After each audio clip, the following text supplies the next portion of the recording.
Bonjour à tous et bienvenue pour ce nouvel épisode de l'événement geek. Aujourd'hui, nous partons à la découverte du jeu The Room, un jeu payant, malheureusement. Nous l'avons testé pour vous, c'est parti.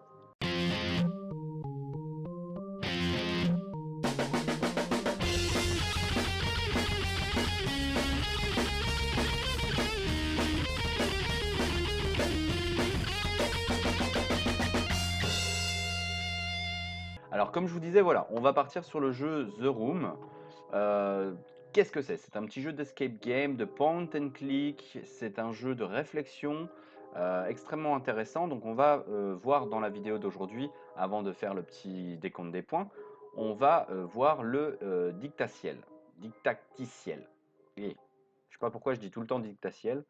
Alors, cliquez et déplacez pour regarder autour. D'accord. Donc là, on a un petit dictatiel. On peut dictacticiel. J'arriverai jamais à le dire correctement pendant toute la vidéo. D'accord, donc on nous fait sortir une petite lettre. Alors, qu'est-ce qu'on a? Vous êtes venu, je savais que votre curiosité l'emporterait. Cette boîte contient les réponses que vous cherchez, ainsi que quelque chose d'autre. Une chose soi-disant impossible à construire, il n'en existe qu'une seule. Elle est la clé d'un pouvoir inexplicable. Ce coffre a été conçu pour la protéger des esprits faibles. Je sais que vous réussirez à percer ses secrets. Vous avez toujours été le plus malin. Je sais. La clé 6 jointe est mon cadeau d'adieu. Gardez toujours cet oculaire sur vous. Sans lui, vous serez aussi aveugle que les autres. Bon, bah, on a récupéré une petite clé. On va tourner ici. Et donc là, on a une clé qu'on peut utiliser sur une serrure. On tourne la clé, on ouvre le coffre et on a récupéré un auriculaire. Un oculaire. Un oculaire. C'est pareil. Donnez-moi à manger, je vis. Donnez-moi à boire et je meurs.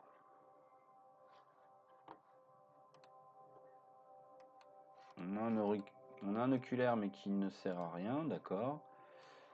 Donnez-moi à manger et je vis, donnez-moi à boire et je meurs. Alors, attendez, parce qu'il y a il y a des symboles.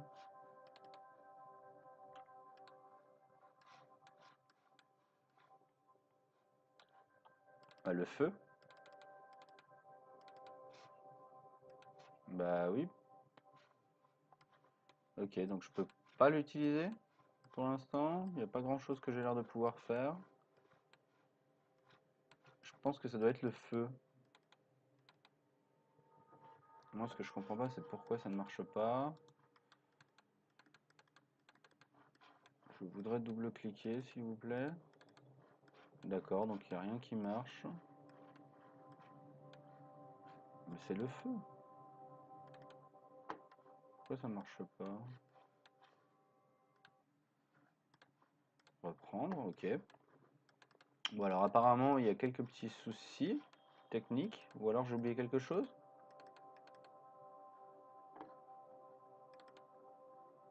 Ah voilà, c'est ça. En fait, comme on est dans le dictacticiel, je ne peux rien activer tant que je n'ai pas d'abord... Ok, donc on a récupéré une clé étrange. Donc ouais, dans le dictacticiel, t'es obligé de faire... T'es obligé de faire étape par étape. D'accord, donc c'est quelque chose qui se tourne, c'est une clé qui se tourne, pourquoi pas. Alors, où est-ce qu'on a une serrure? Ici, on n'a pas l'air d'avoir de serrure, ici non plus. Ici, on a quelque chose. Ok, donc on a trouvé la serrure, c'est la bonne. Maintenant, il faut qu'on trouve à quoi elle correspond. On va l'essayer comme ça. Pardon.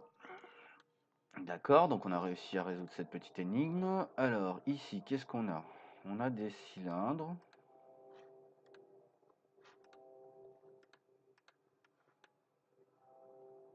On dirait qu'ils pivotent, mais aucune marque n'indique la bonne position. Je dois chercher ailleurs. D'accord, ici. On a, semblerait-il, quelque chose ici aussi. Alors, qu'est-ce que c'est? Bah, c'est encore la clé, hein. Voilà. Pourquoi elle marche pas? Ah, ça y est. Ok, donc c'est l'autre clé. Donc on va essayer d'ouvrir la serrure. Voilà. Alors, qu'est-ce qu'on a? On a récupéré Une plaque de métal gravée avec un bout pourrait servir à dévisser quelque chose. Donc il faut que je trouve quelque chose en forme d'étoile. Voilà. Là, ça a l'air d'être une étoile. Voilà. On dévisse. Hey, on a récupéré la lentille de l'oculaire. Oula. Ok.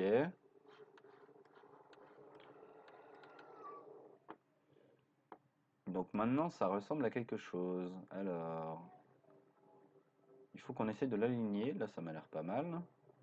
Là, ça m'a l'air pas mal. Ah, mais il faut qu'on l'aligne avec ça. D'accord. Et ben comme ça. Non, non, non, non, non, non, non. Oui, là, comme ça a l'air pas mal. Ok. Bon, on a peut-être réussi à ouvrir le début du coffre. Ok, donc qu'est-ce qu'on a ici? On a un coffre-fort et une petite maisonnette. Sortons ça de plus près pour l'examiner. Chapitre terminé. Eh ben écoutez, je pense qu'on a fini le didacticiel. Bon, on n'a pas vu grand-chose du jeu, on a vu un petit peu les mécaniques. On le verra plus en détail, je pense, sur la chaîne secondaire, bien entendu, puisque là, c'est juste pour vous présenter rapidement le jeu. Alors, on va passer à la notation. On va juste continuer rapidement, voir si c'est toujours le didacticiel ou si on est dans le chapitre 1.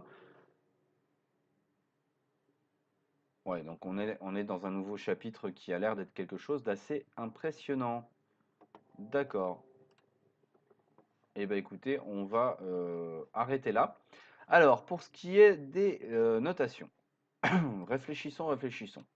Le graphisme. Bon, les graphismes sont beaux, hein, on va pas se mentir, mais je dirais qu'ils n'ont rien d'exceptionnel à proprement parler, donc je mettrais seulement 1,5. Par contre, les graphismes correspondant au jeu, alors oui, ça va parfaitement avec le type de jeu. Je pense qu'on n'a pas tout vu non plus. Je mettrais 2,5. Le rapport à la difficulté, bon bah pour l'instant il y a pas mal d'indices, il y a pas mal de choses, ça reste quand même un jeu de réflexion, donc il faut qu'il y ait un certain niveau de difficulté. Mais je pense que c'est plutôt bien proportionné, plutôt bien dosé, donc je mettrais 2. Les contrôles, alors les contrôles, il y a des moments où vous l'avez vu, on essayait de cliquer, ça marchait pas. Bon après c'est normal, hein, c'est un point and click, donc si tu cliques pas au bon endroit, ça va pas se déclencher, ça va pas agir. Donc je mettrais seulement 2 pour les contrôles. L'ambiance, la durée de vie. Alors la durée de vie, je ne sais pas encore ce que ça donne, hein, puisque je ne sais pas la taille de ce jeu, mais je pense que comme c'est un jeu d'énigmes, il doit y avoir quand même une fin. Après, pour l'instant, bon, on a fini le dictaticiel assez rapidement. Je pense que si on réussit à trouver les énigmes assez rapidement et à réfléchir de la même façon que le jeu, je pense que ça doit être assez rapide, donc je mettrai seulement 1,5 pour la durée de vie. L'ambiance générale, le son, les personnages, alors il n'y a pas de personnages, même si on lit quelques bouts de texte où on peut avoir l'impression qu'il y ait quelque chose, je pense qu'il ne doit pas y avoir des masses de personnages. Pour ce qui est du son, l'ambiance sonore est vraiment très très bonne. Euh, L'histoire générale du jeu a l'air pas trop mal. Moi, je mettrais 2 pour l'ambiance générale, son personnage. Le scénario et l'originalité. Alors, c'est un point and click, donc pas vraiment d'originalité là-dessus. Par contre, c'est vrai que c'est un point and click qui change énormément de ce qu'on a l'habitude de voir.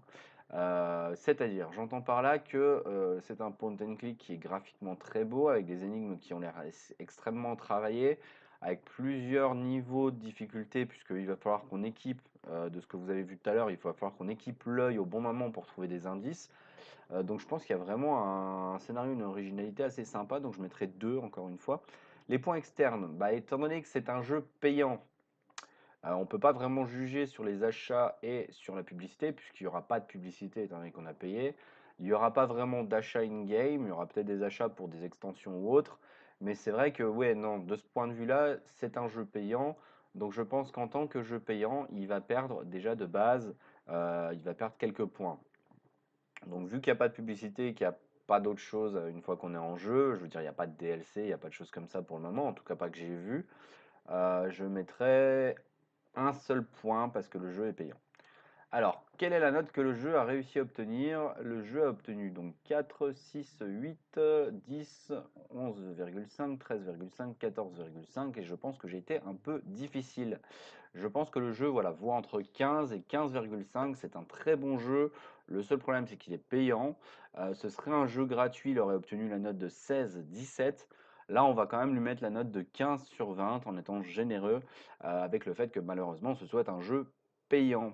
Voilà, bah écoute, en tout cas, j'espère que cette vidéo vous a plu. Si jamais c'est le cas et que vous voulez découvrir les énigmes et résoudre les énigmes avec nous, n'hésitez pas à retrouver les vidéos sur la chaîne de l'événement Geek Gaming. Et toujours, bien entendu, laisser un petit pouce bleu, vous abonner à la chaîne et également mettre des commentaires sur ce que vous pensez de ce jeu, est-ce que vous avez apprécié et la note que vous lui auriez mis. Merci à tous, ciao!